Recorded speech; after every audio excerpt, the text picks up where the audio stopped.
Halo guys, Assalamualaikum. Apa kabar kalian semua? Semoga baik-baik saja ya.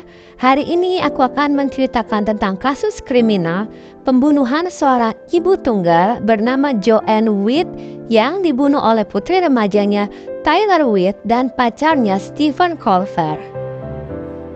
Joanne dibunuh oleh mereka dengan ditikam sebanyak 20 kali di bagian atas tubuhnya karena Joanne menentang hubungan mereka guys. Nah, sekarang kita masuk dulu ya ke backgroundnya si Joanne Witt. Yuk, simak ceritanya ya.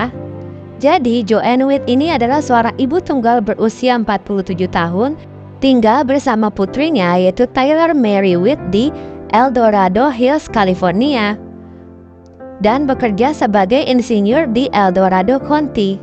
Pada bulan Desember 2008, selama tahun pertama sekolah menengahnya Tyler, yang saat itu berusia 14 tahun, dia mulai menghabiskan waktu di kedai kopi lokal di mana dia pertama kali bertemu dengan Stephen Paul Colfer yang saat itu berusia 19 tahun. Keduanya menjadi teman dekat dan menurut Tyler, mereka mulai berkencan pada tanggal 23 Februari 2009. Beberapa minggu kemudian, mereka menjadi aktif secara seksual. Ketika Colfer mulai mencari tempat tinggalnya sendiri, Tyler menyarankan agar dia menyewa kamar tidur tambahan di rumah ibunya. Joanne awalnya tidak yakin, mengingat Colfer adalah laki-laki yang usianya 5 tahun lebih tua dari Tyler. Tapi Tyler meyakinkan ibunya bahwa Colfer adalah seorang homo atau gay dan hubungan mereka hanya tidak lebih dari hubungan saudara laki-laki dan perempuan. Keluarganya semuanya menentang guys, cuman Joanne tetap mengizinkan Colfer pindah ke rumahnya. Selama tinggal di sana, Colfer dan Tyler mulai menggunakan ganja dan kokain. 1 bulan setelah Colfer pindah ke rumahnya Joanne yang saat itu sedang masuk ke kamar Colfer mendadak kaget karena melihat putrinya dan Colfer sedang berhubungan seks. Dia sadar berarti saya mengganggu mereka sedang berhubungan seks dong. Akhirnya si Colfer pada saat itu diusir dari rumah oleh si Joanne. Joanne pun menelpon temannya untuk membantu mengeluarkan Colfer beserta barang-barangnya dari rumahnya Joanne ke trotoar dan memperingatkannya agar tidak melakukan kontak lebih lanjut dengan si Tyler. Joanne juga mempertimbangkan untuk mengajukan tuntutan terhadap Colfer atas pemerkosaan menurut undang-undang. Tetapi akhirnya dia membatalkannya karena Tyler berjanji untuk mengakhiri hubungan mereka. Beberapa waktu kemudian, Joanne mengetahui Tyler dan Colfer tetap melanjutkan hubungan mereka di belakangnya Joanne, backstreet lah gitu ceritanya. Mereka diam-diam bertemu satu sama lain saat si Joanne sedang bekerja atau tidur. Menurut kakek Tyler, Colfer diam-diam memasuki rumahnya Joanne sekitar 20 kali untuk menemuinya.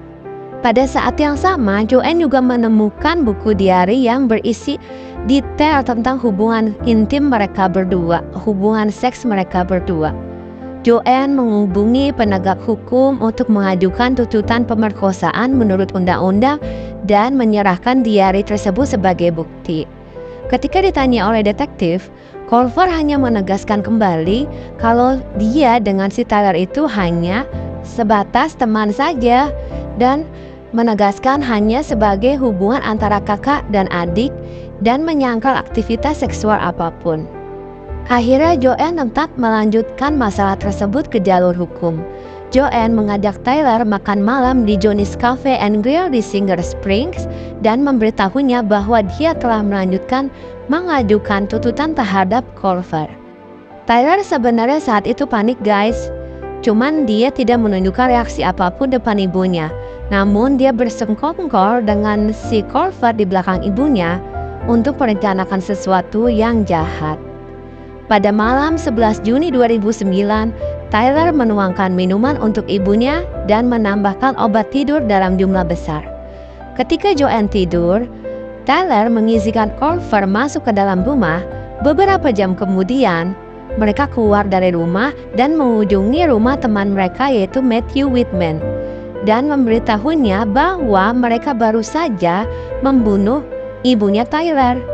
Colfer menunjukkan kepada Whitman sebuah tas belanja berwarna putih berisi pisau daging yang sudah berlumuran darah. Culver juga di situ mengaku dia menggunakan pisau itu untuk menusuk Joanne di tenggorokan dan di perut. Tyler dan Culver mengucapkan selamat tinggal kepada Whitman sebelum berangkat ke San Francisco. Singkat cerita, pada hari Jumat 12 Juni 2009, atasan Joanne mengetahui ketidakhadirannya dari pekerjaan dan berulang kali mencoba menghubunginya. Namun, Joanne tidak merespon sama sekali. Akhirnya ditunggu pada hari Senin berikutnya. Kemudian dia juga tidak muncul pada saat itu. Lalu, atasannya menelpon Departemen Sheriff Kabupaten El Dorado dan kemudian menelpon orang tuanya untuk menanyakan keberadaan si Joanne. Akhirnya ayahnya memutuskan untuk pergi ke rumah Joanne untuk memastikan keadaan Joanne. Cuman sesampainya di sana, rumah Joanne sudah dikerubungi oleh para polisi. Dan saat itu ayah dan polisinya masuk ke rumahnya si Joanne dan menemukan Joanne telah tewas di tempat tidurnya dengan 20 luka tusuk di wajah, leher dan lengannya. AC di dalam rumahnya pun telah dinyalakan, tampaknya untuk memperlambat pembusukan tubuh. Nah, kecurigaan tersebut langsung dong dengan cepat berfokus pada Tyler dan Culver. Mereka ditemukan di San Bruno, California dan ditahan. Petugas menemukan mereka sedang mengganti pakaian di belakang tempat sampah kamar hotel mereka di San Francisco. Polisi menemukan kondom, ganja, surat bunuh diri, dan DVD film Donnie Darko. 2 tahun setelah pembunuhan itu, Tyler akhirnya mengaku bersalah atas pembunuhan tingkat 2 dan dijatuhi hukuman 15 tahun penjara. Dan Culver diadili dan dihukum atas pembunuhan tingkat pertama dan dijatuhi hukuman seumur hidup tanpa kemungkinan pembebasan bersyarat. Pada tanggal 26 Agustus 2022, Tyler Witt diberikan pembebasan bersyarat. Itulah guys kisah dari seorang ibu tunggal bernama Joanne Witt yang dibunuh oleh anak kandungnya sendiri karena tidak merestui hubungan mereka. Terima kasih sudah menonton, sampai jumpa di kasus selanjutnya. Assalamualaikum.